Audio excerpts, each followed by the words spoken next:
guys, Nate Richards here from Richards Guitar Studio and UltimateGuitarTraining.com. Just wanted to go over You Shook Me All Night Long real quick by AC/DC, classic song. The first two parts, the fingerings, I think need a little clarification. A lot of times people start here.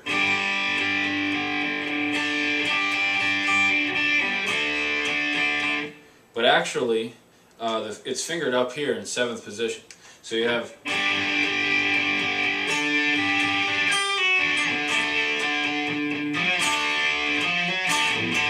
alright, so we have the tabs on our website, you know, in the members area, but if you want to shoot me an email, if you're interested in those, I can send you a copy of that section on how it's supposed to be played with the correct tabs. I don't want to focus on that area, but that's just something where I think a lot of people play it in the wrong position.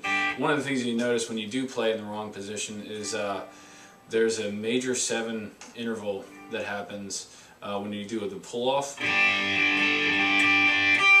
That one.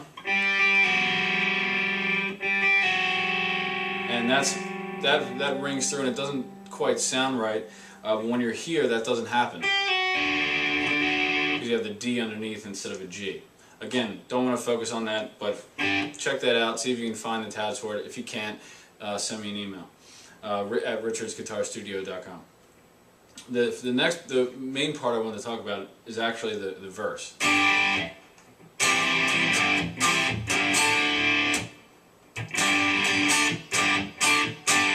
So that's the whole verse. It keeps repeating over and again. So the first chord is a G5 chord, like a big G chord with no first finger. You have to kill the A string with the side of your finger. Alright. Then you have a regular C chord. I think his thumb is up like this and he's rolling his hand over so that the E string is dampened. So you have the middle 4 strings on that chord. So you have, now this is the tricky part. You have another G5 chord, but you only have the first half of it. With the pick, I like to rest onto the B string, like that, so that the pick is kind of gets stuck there. That way I don't actually accidentally do that, drop my pick, and hit all 6 strings. You don't want that. You just want to stop short. So you have the C chord. That 3rd finger on this G5 chord, back to the C chord, go back to the G5 chord with your 2nd finger, so it looks like this: C, G, C, G with the 2nd finger. And the reason for that is we have the C chord here, the 3rd finger is just going to jump over, back to the C chord, and then the 2nd finger here is anticipating the D5 chord, which you're going to use your 1st and 3rd fingers. Alright? So it's like a D chord minus the high E string. Alright? So you have C, G with the 3rd finger, C, G with the 2nd finger, into the D5 chord. And then your 3rd finger is a pivot finger. It's going to stay there.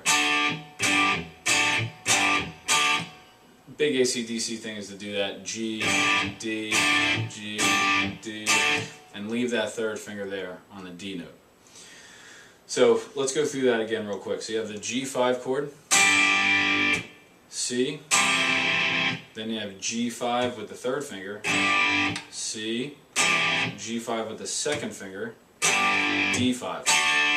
Then switch back and forth, G, D, G, D, back to the G to start it over. So the whole thing goes like this.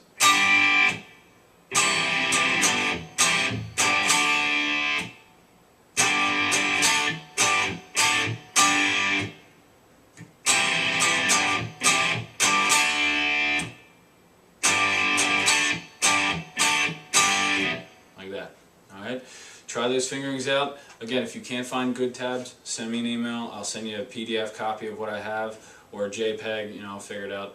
And you can use those tabs to help you out. Alright? Otherwise, try to use a video if you prefer to do that. But good luck.